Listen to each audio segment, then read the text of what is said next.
Good day, and thank you for tuning into this video. I'm William Laurier, and I'm here to walk you through the Angoff Check Set number 1. For the first two questions, you're supposing that you're making an Angoff yes/no rating for an item.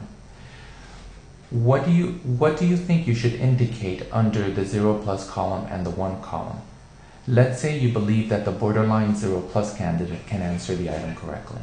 Well, if that's the case, then you should indicate yes under the 0+ column, and because the borderline level 1 candidate has more proficiency than the borderline 0+ candidate, you should also indicate yes under the 1 column.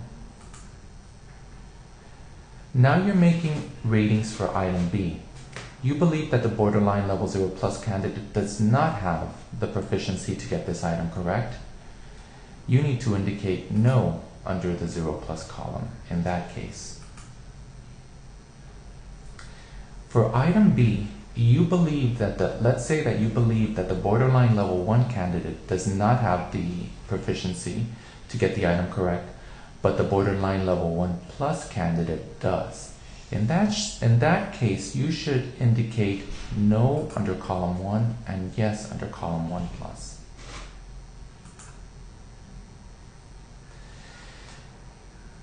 What can you say about the borderline level 1 candidate? Is it the typical level 1 person? No, the typical level 1 person has more proficiency than the borderline level 1 person. The answer is actually B. The borderline level 1 person has the minimum knowledge, skills, and abilities to be considered level 1.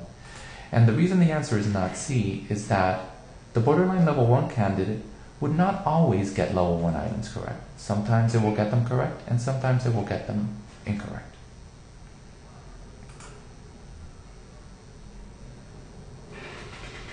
Take a look at this set of ratings for item C. No, no, and yes. What can we conclude about what this panelist thinks? She does not think that only people at level 2 or higher can be expected to item C correctly. And the reason we know that is because she indicated yes under the 1+ column. She is saying that she believes that the borderline level 1+ candidate should get that item correct. But she does not think that people at level 1+ will always get the item correct. Sometimes people at level 1+ will get the item correct, and sometimes they will get them incorrect. Does she think that the borderline level 1+ candidate has the knowledge, skills, and abilities to get the item correct? Yes, indeed. Does she think that the borderline level 0+ candidate and the borderline level 1 candidate have the same chance of getting the item correct? Not necessarily. She believes that both of them would tend to get the item incorrect, but because the borderline level 1 candidate has more proficiency than the borderline level 0+ candidate, the borderline level 1 candidate has a higher chance of getting the item correct. Panelist has made the following ratings for item D. No, no, no. In other words, this panelist is saying that not even the borderline level 1 candidate, 1+ candidate, would be expected to get this item correct. Is this panelist confusing the Angoff rating task with expert judgments about the ILR rating of an item? Not necessarily. Does the panelist think that item D is very easy for anyone who might take the VLR? On the contrary, this panelist thinks that the item D is hard for a typical person taking the VLR. Does the panelist think that all 3 borderline VLR candidates lack the requisite knowledge or skills to answer item D? Yes, that is what this panelist is saying. Different situation. Yes, yes, yes. According to this panelist, is item D very difficult?